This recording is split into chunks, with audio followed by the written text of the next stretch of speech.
아가서 2장 10절 말씀 같이 합독합니다. 나의 사랑하는 자가 내게 말하여 이르기를 나의 사랑, 내 어여쁜 자야 일어나서 함께 가자. 아멘. 오늘 이 아가서에 함께 나눌 제목은 나의 사랑, 내 어여쁜 자야 일어나서 함께 가자. 이 제목입니다. 이 아가서는 개요 부분을 따로 설명할 필요 없이 솔로몬 왕과 술람미 여인의 연애 편지입니다.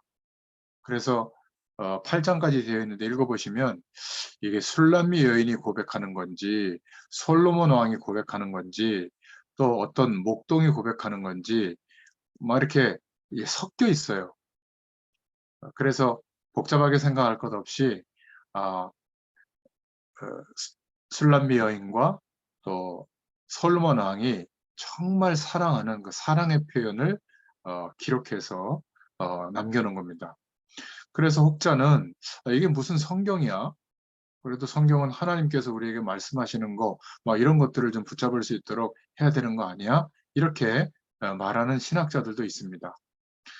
우리가 성경을 볼 때 꼭 기억하셔야 될 것은 하나님께서 복음을 설명하시려고 하나님의 사랑을 설명하시려고 하나님의 그 영원한 축복이 우리에게 임하도록 설명하시려고 이스라엘 사람들의 풍속을 가지고 설명할 때가 있습니다.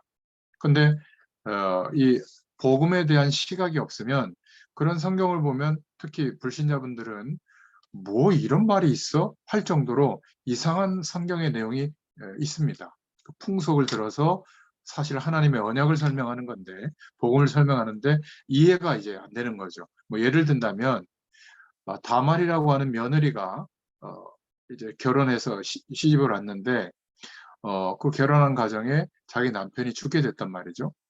그런데 이스라엘은 어떤 풍속이 있냐면은 어, 반드시 그 여인이 어떤 가정에 결혼을 해서 어, 시집을 오면 남자아이를 낳아야 돼요. 특히 장자와 결혼한 그 여인은 장자를 낳아야 되는데 만약 그 남편이 죽게 되면 동생과 잠자리를 해서라도 아이를 얻어서 그 가정에 장자의 혈통을 이어가도록 했거든요. 만약에 자녀가 5명이면 5명이 다 죽게 되면 어떻게 해야 되냐면 기다려야 되는 거예요.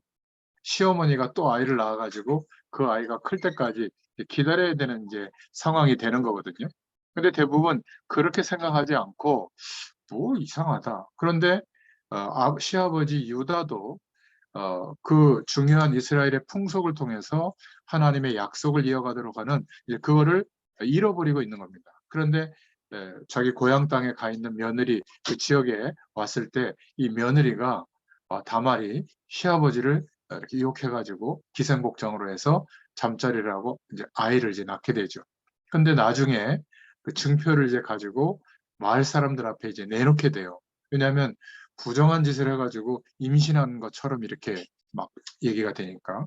그래서 마을 사람들 앞에서 시아버지의 정표를 내놓으면서 뭐라고 얘기하죠? 바로 우리 가문에 생명의 씨가 전달되도록 구약성경, 특히 창세기의 핵심적인 단어가 톨레토시라고 하는 단어인데 씨, 하나님의 언약이 예수 그리스도께까지 전달이 되도록 하나님께서 반드시 이스라엘 백성들의 장자의 언약을 통해서 생명의 씨가 전달되도록 어떤 일이 있더라도 그렇게 하신다고 하는 언약 성취의 내용을 말하는 거거든요. 그런데 하나님의 언약을 놓친 그 가문에 시아버지조차도 잃어버리고 있는데 이 며느리였던 다말이 그 약속을 붙잡고 사실 시아버지와 함께 잠자리를 해서 아이를 낳은 거예요. 정말 이해가 되지 않지 않습니까? 그게 무슨 하나님의 말씀인가?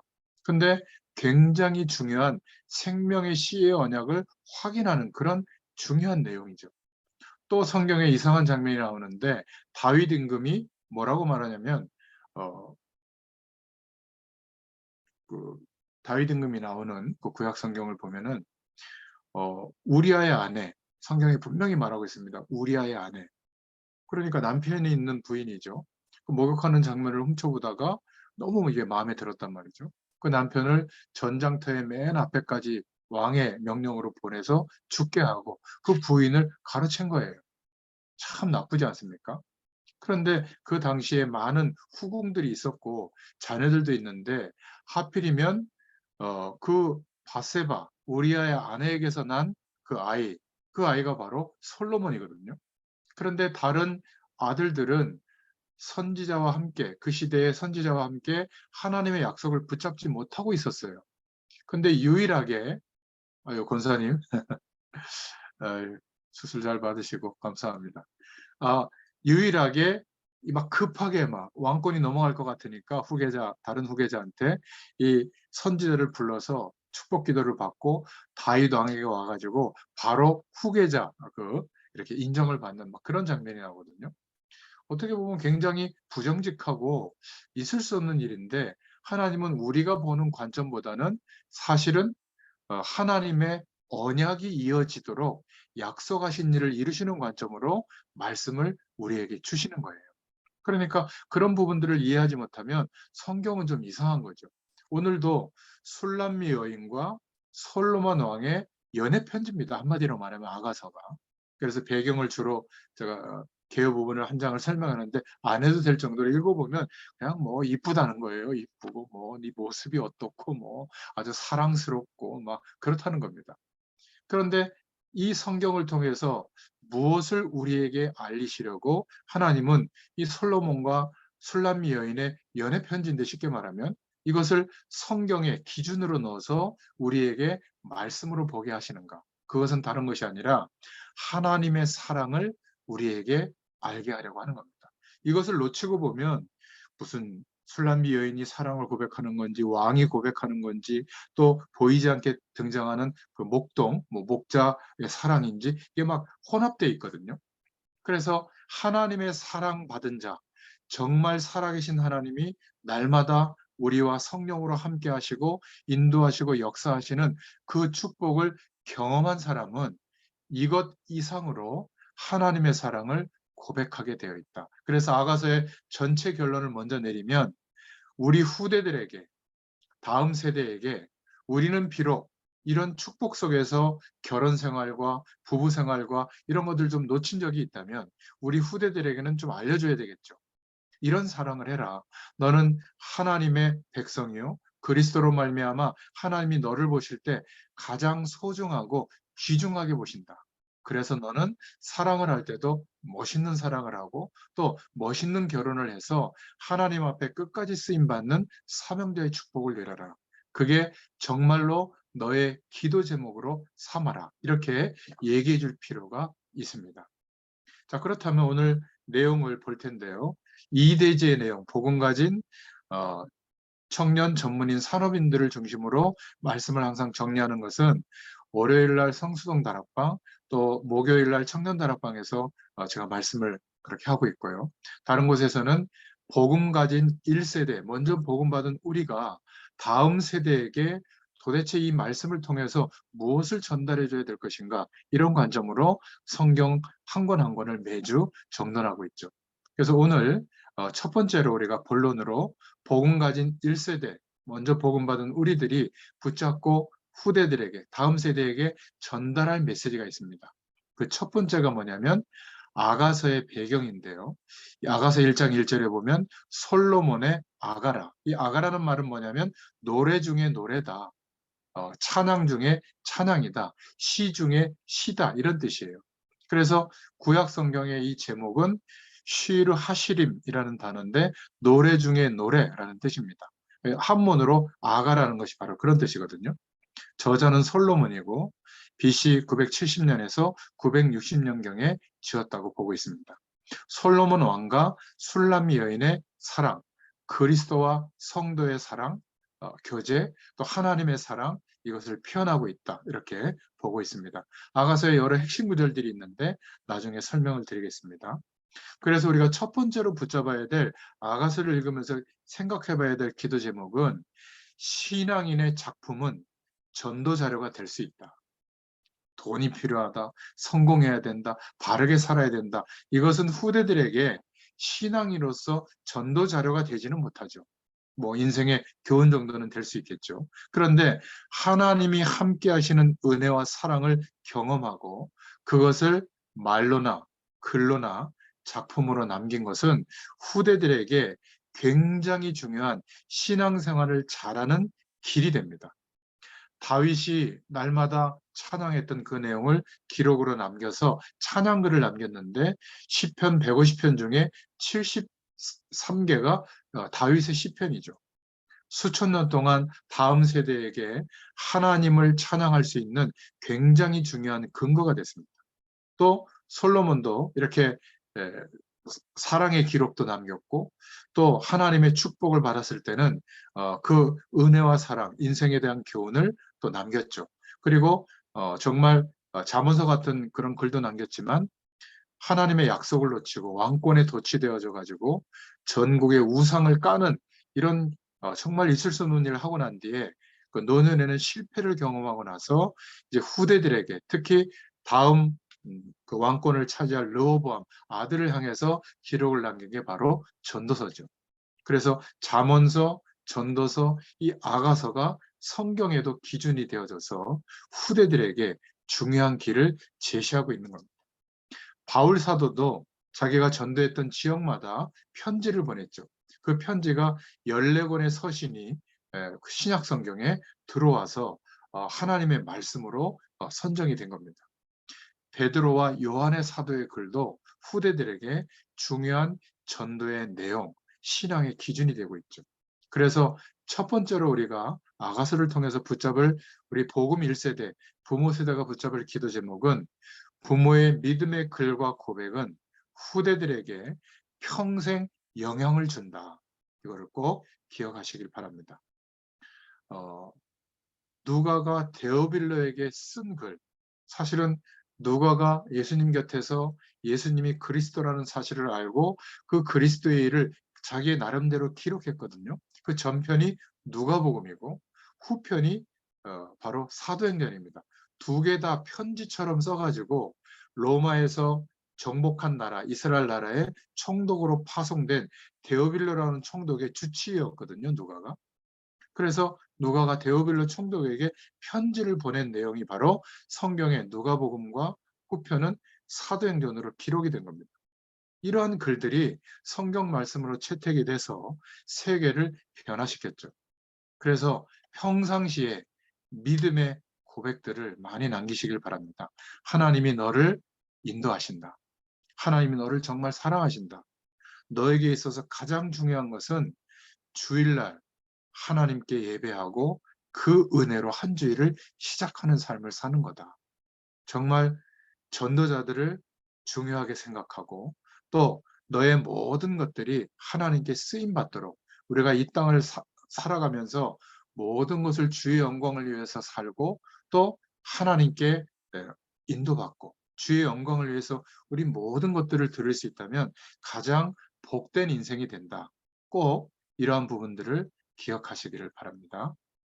그래서 첫 번째, 이 아가서의 내용을 통해서 붙잡을 복음 1세대에게 주시는 기도 제목은 우리 부모의 믿음과 신앙의 글들, 작품들은 후대들에게 평생 영향을 준다.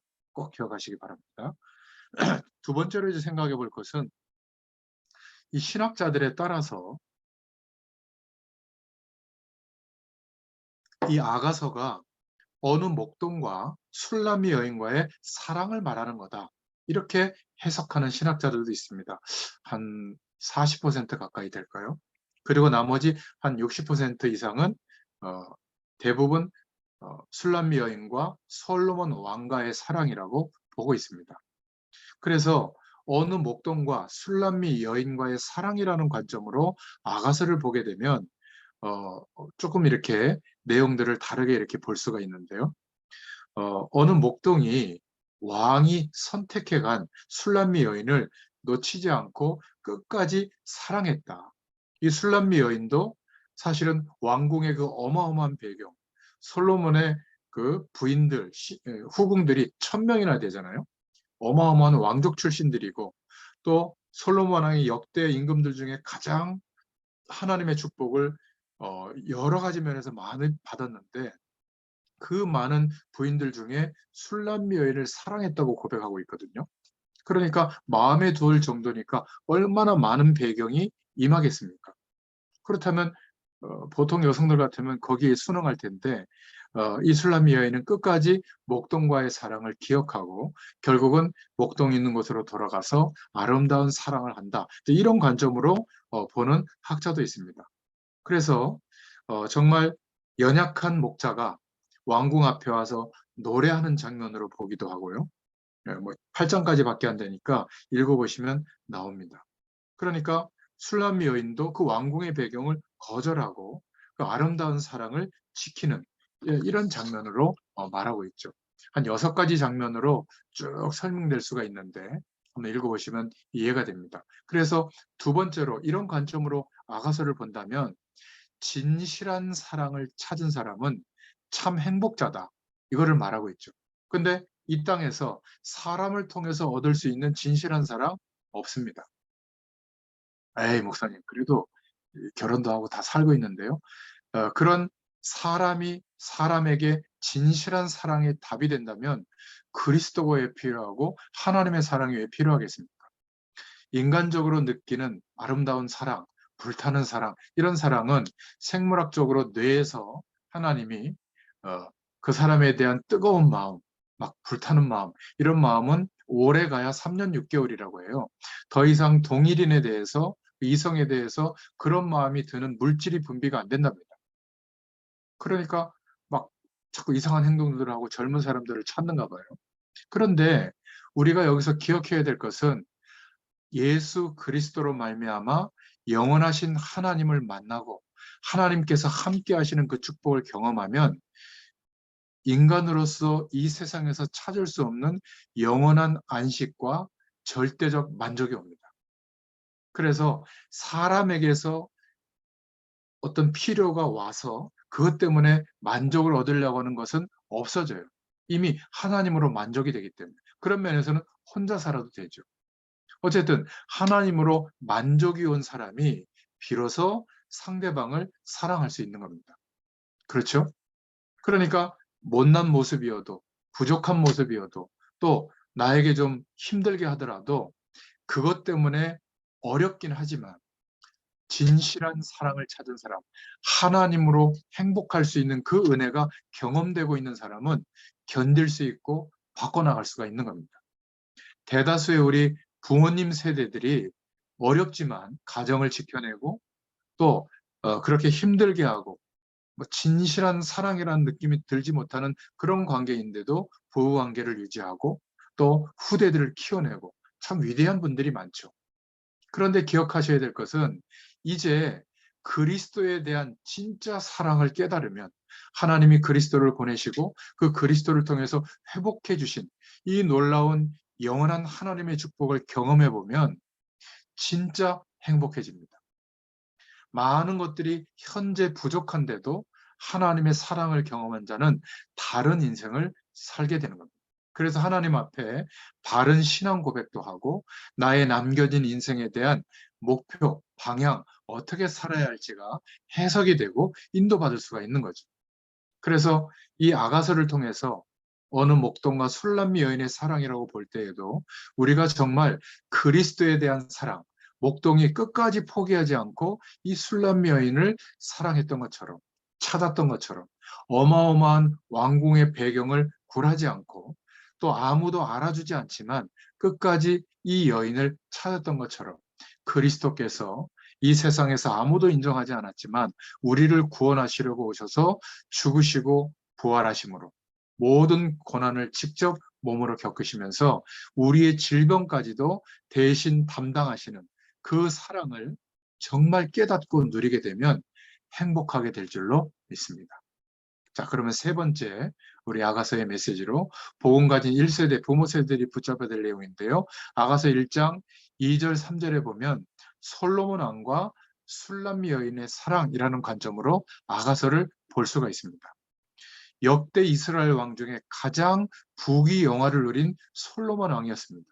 그러니까 이 아가서의 핵심은 어마어마한 배경 속에 있던 왕과 계달의 장막 속에 있다고 표현하고 있는데 그거는 굉장히 좀 남루한 그런 삶 속에 있었다.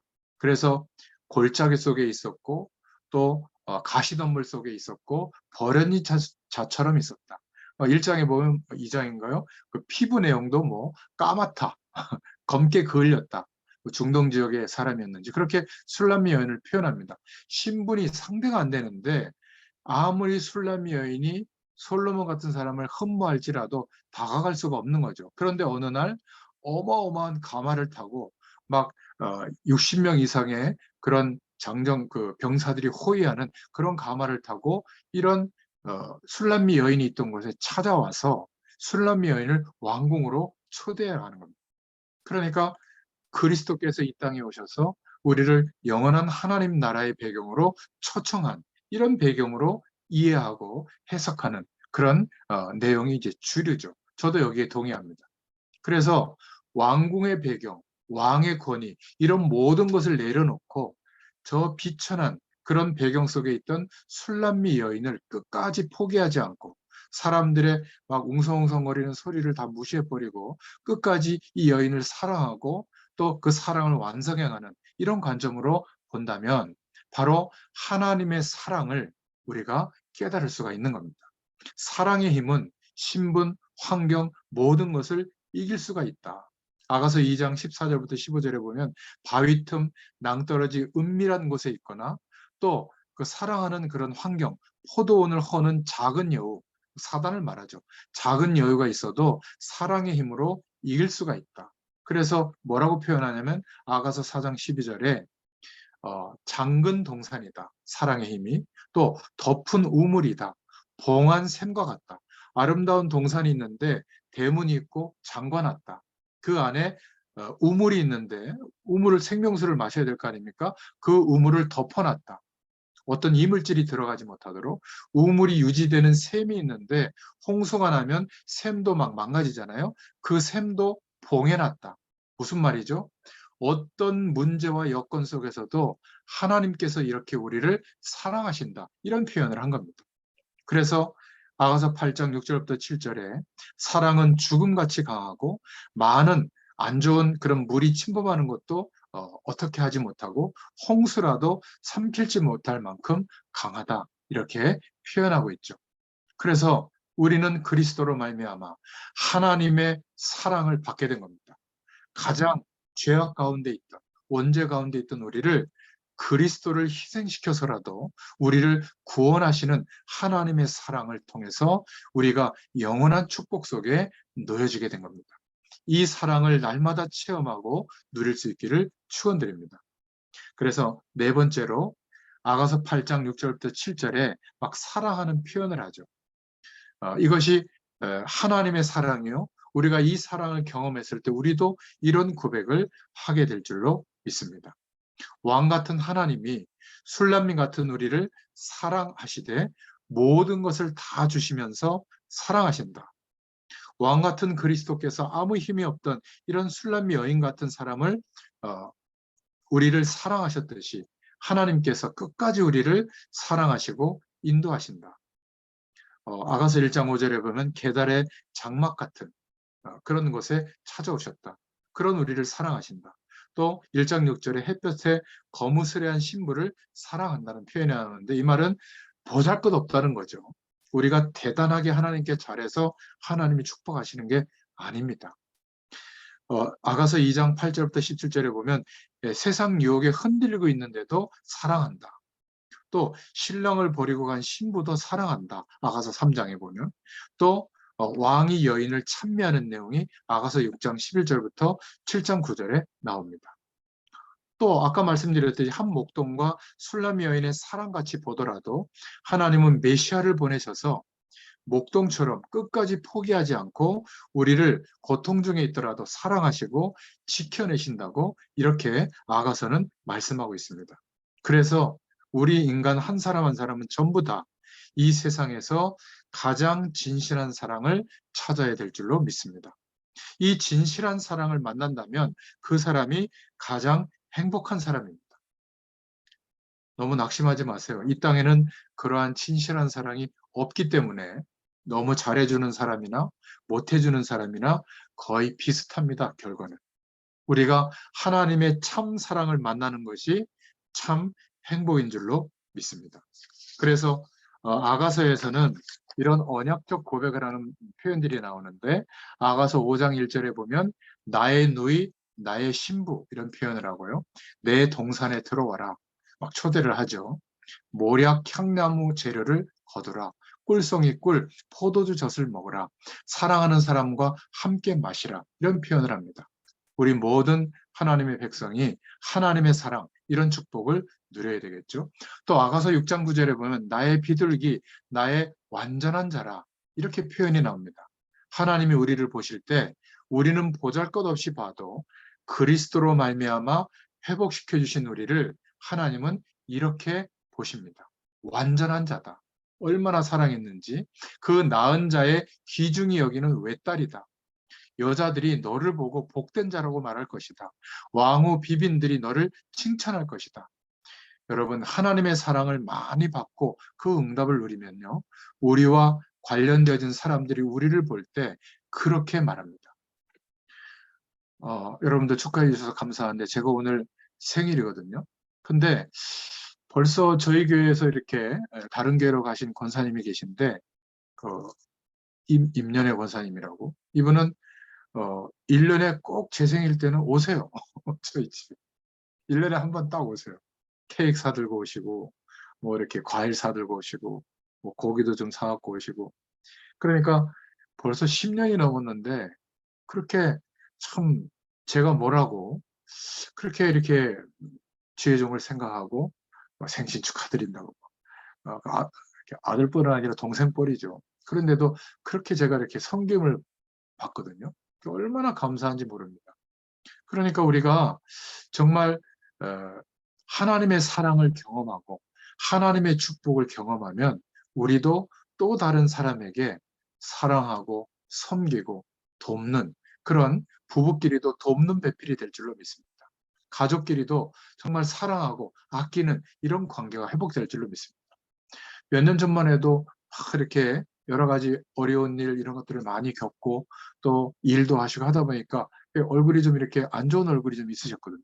오늘 보니까 얼굴이 그냥 팽팽해지시고 막 환해지신 거예요. 알고 봤더니 한 2, 3년 전부터 그렇게 이론적으로 알던 그 그리스도가 내게 실제가 되고 있다. 그래서 가장 힘든 관계였던 부부 관계도 이제는 전혀 문제가 안 되고 남편을 아직 완전히 사랑하고 이런 것까지는 아니지만 더 이상 스트레스 주는 대상이 안 됐다. 그러면서 얼굴에 이렇게 빛이 난다고 그렇게 얘기하시더라고요. 그렇습니다. 하나님의 사랑을 받은 자는 감사하게 되고 어떤 조건 속에 있어도 그 환경을 영향을 주면서 바꿀 수 있는 힘이 생기게 될 줄로 믿습니다. 아가서 7장 1절에 보면 또 이런 표현이 나오죠. 귀한 자의 딸이다. 하나님의 사랑을 우리가 많이 받고 살고 있으면 그 부모도 축복이 됩니다. 그렇지 않겠어요? 하나님의 영광을 드러내는 인생을 우리가 살고 또 이 축복을 후대들에게 전달해서 그 후대들도 이 축복을 누리고 있으면 그런 정말 부모가 영광이 되는 축복이 되는 그런 은혜도 누리게 됩니다. 또 우리 후대들이 잘못되면 또 우리가 미안하고 말이죠. 또 부모가 욕을 먹는 그런 인생이 될 수도 있죠. 그래서 아가서의 또 마지막 표현이 나오는데 아가서 8장 14절에 나의 사랑하는 자야 향기로운 산들의 노루같이 빨리 달리자 어린 사슴같이 달리자 우리가 하나님의 사랑을 많이 받고 노루처럼 달려가는 하나님의 영광을 위하여 하나님의 언약 성취의 길을 따라 인도받는 저와 여러분이 되시기를 축원드립니다. 끝으로 저는 이 아가서를 준비하면서 어떤 생각을 해봤냐면요. 많은 사람들이 특히 우리 후대들이 이 아가서를 볼 때 그렇게 뭐 심각하게 볼 수 있을까?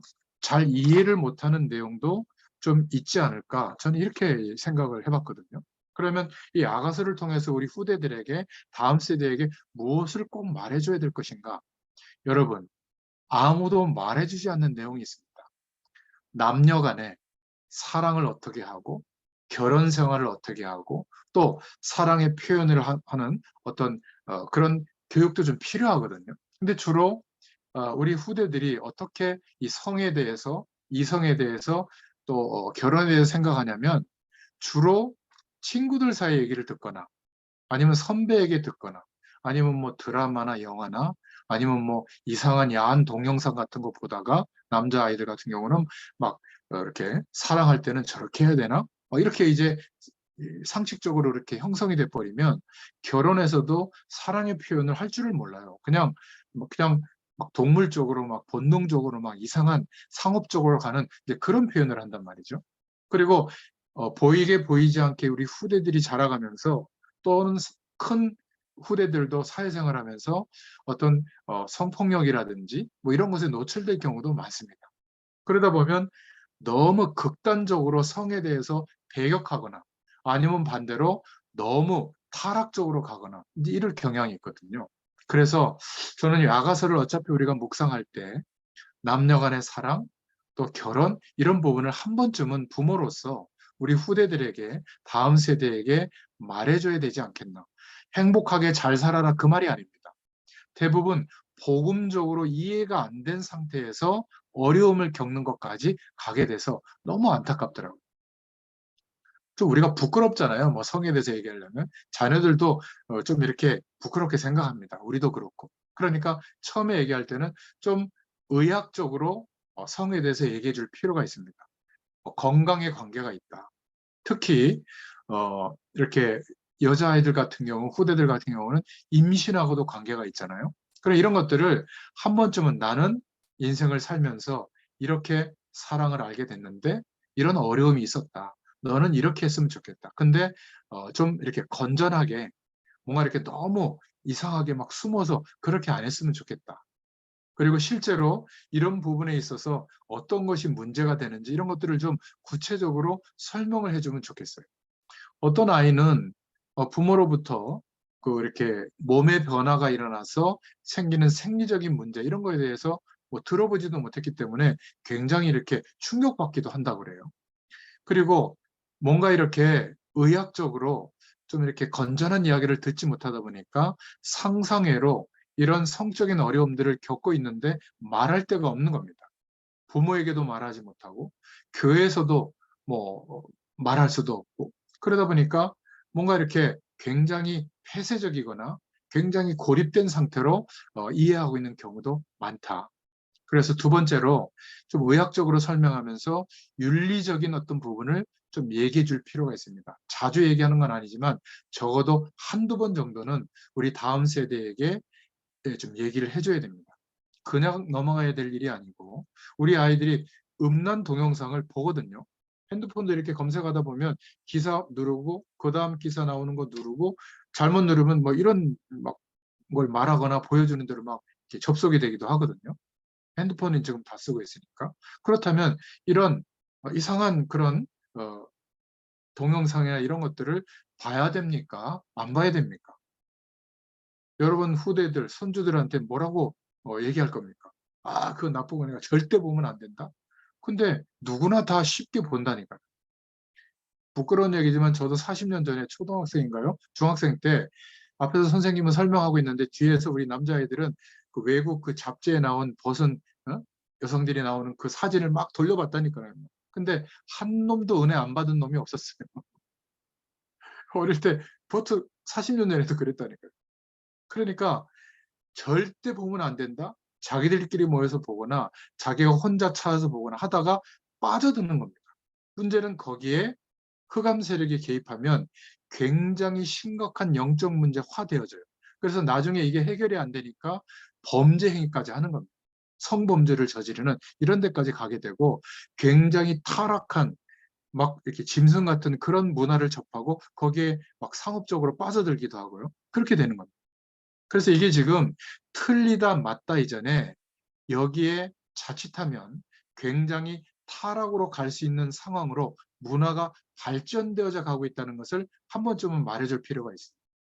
특히 중학생 이상 정도 되면 뭐 왕성하거든요. 이런 쪽으로 관심이. 하나님이 그렇게 만들어 놨어요. 본능적으로. 그거를 해라 하지 마라 이전에 이게 굉장히 문제가 될 수도 있겠다. 나중에는 막 아유 이게 뭐 이렇게 구역질 난척인데 이런 식으로 하냐 이 정도로 자기가 걸릴 정도의 자생력은 있어야 되거든요. 이 문화들이 지금은 완전히 돈벌이 수단이 돼가지고 상업화되어져 가고 있다. 이거를 아이들에게 한 번쯤은 말해줘야 됩니다. 그렇지 않으면 이거를 보든 안 보든 객관적으로 참고할 수 있는 기준이 없게 돼요. 적어도 우리 부모로부터, 앞선 세대로부터 복음의 기준으로 뭔가 이런 부분을 우리가 생각을 좀 해야 된다. 보게 되더라도 그것이 좋다 나쁘다 이전에 이런 문제화될 가능성이 있다.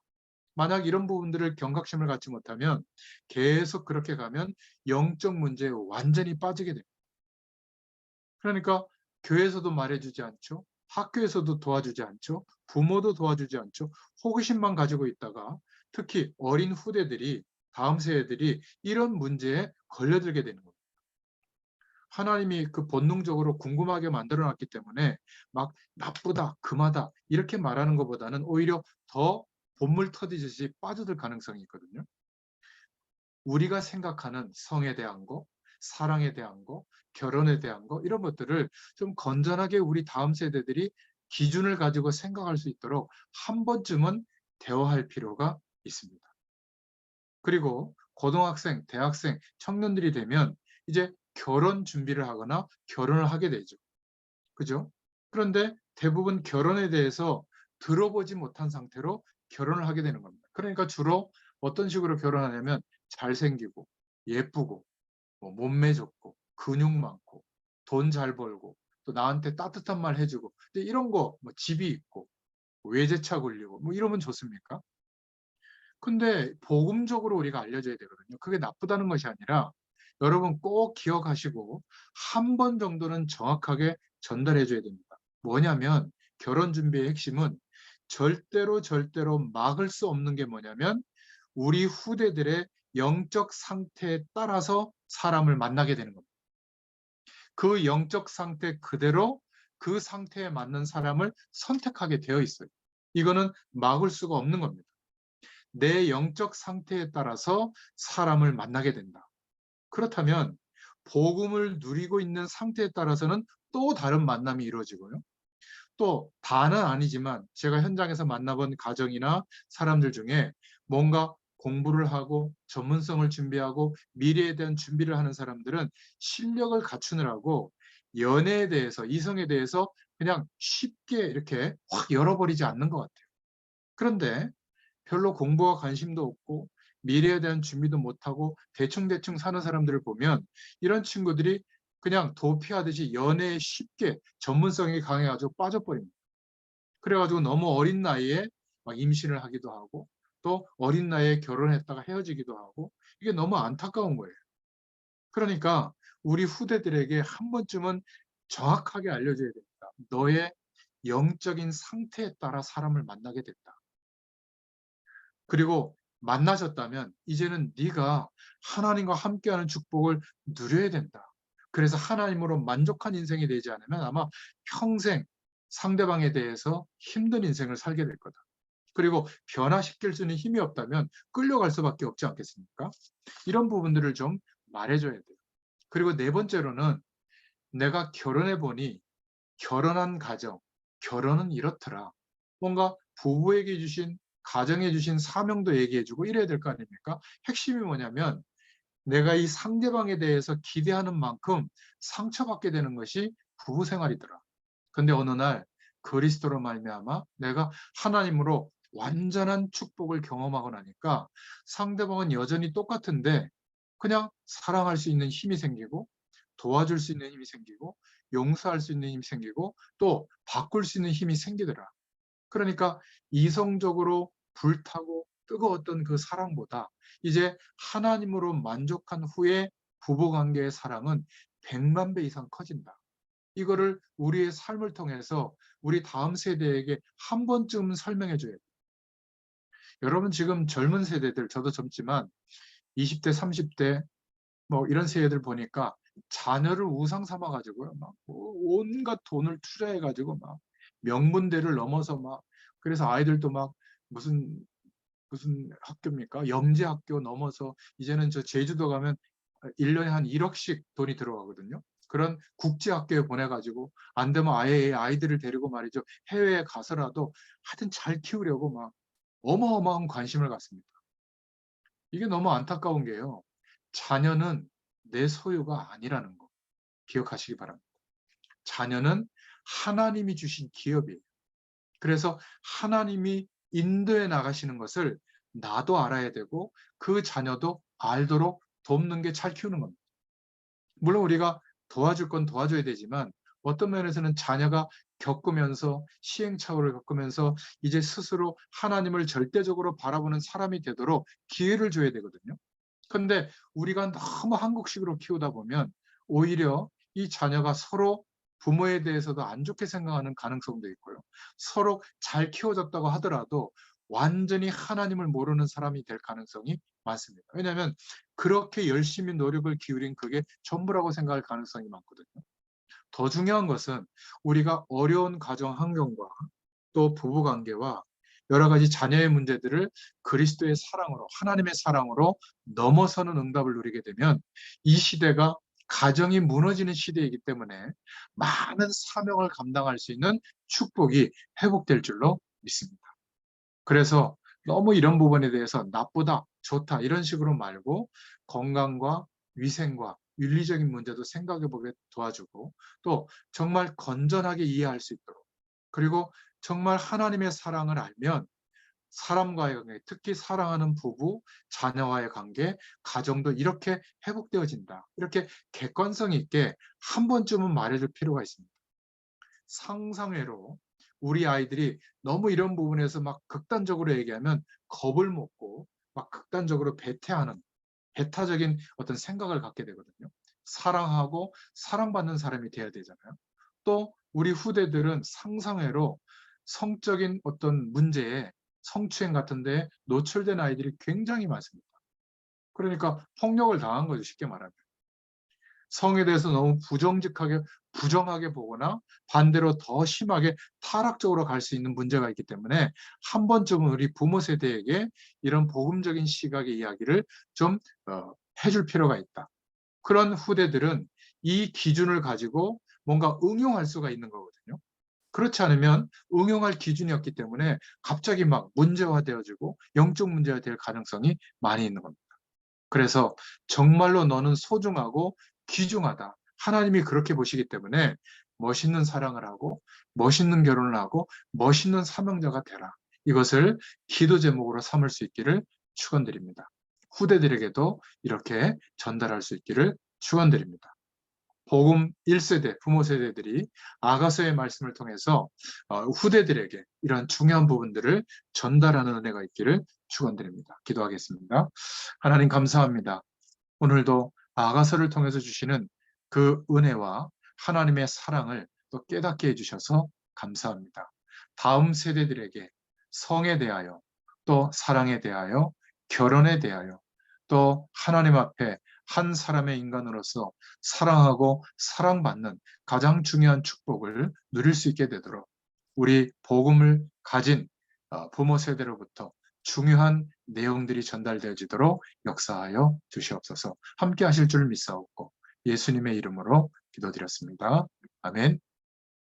감사합니다.